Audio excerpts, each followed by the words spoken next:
আজ বৃহস্পতিবার সকালটাই শুরু হয়েছে একদম ভ্যাপসা গরম দিয়ে। কালকে হুট করে বিকেলবেলা স্পর্শের বাবা চলে আসছিল, থাকতে পারলো না বেচারা। আজকে আবার অফিস আছে, যাওয়াই লাগবে। একটা দরকারি কাজে এসেছিল রাতে, আবার চলে যাচ্ছে। তো ভাবলাম বুথে যাওয়া লাগবে, একটু টাকা উঠানো লাগবে। সকালবেলা ওর বাবার সাথে যেই কাজটা সেরে আসি। এখন 7:30টার মতো বাজে।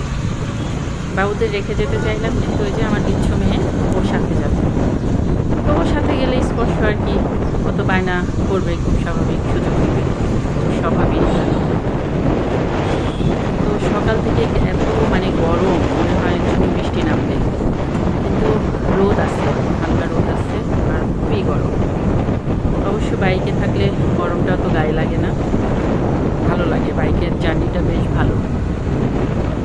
অ্যাক্সিডেন্টও হয়, একটু সাবধানে চালাতে হবে এই আর কি। তো এই তো আজকে যাব উপশহরে। আমি উপশহরে থাকি, এখানে উপশহর নিউ মার্কেটের বুথেই যাব। মানে একটু টাকা উঠায় বাসায় চলে আসবো।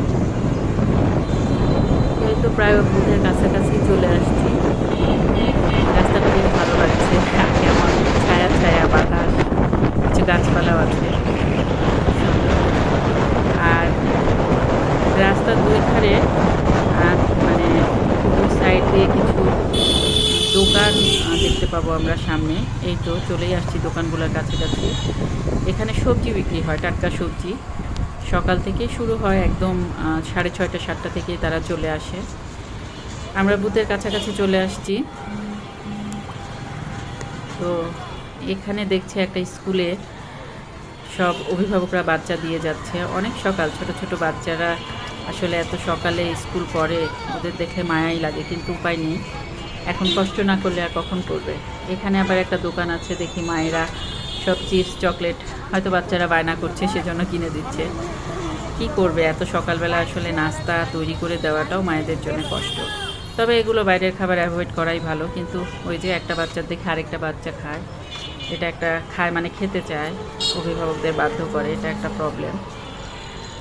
তো এই তো আমি একটু সবজির দিকে ফোকাস করি। দেখেন এখানে বেশ শাক, হ্যাঁ এখানে শাক, অনেক কয় ধরনের শাক আছে, অনেকেই কিনছে। আজকে আমার শাক সবজি কিনা লাগবে না, সবই বাসায় আছে। এই জায়গায় কাঁঠাল, মিষ্টি কুমড়া, আম, শসা, তরই, ঝিঙে, তারপরে কি আছে, পটল, আবার শাকও আছে, কচুরমুখী, অনেক কিছুই। এখানে আবার মিষ্টি কুমড়া। তো আসলে যে যার মতো নিজের জীবিকার জন্য ছুটে চলছে।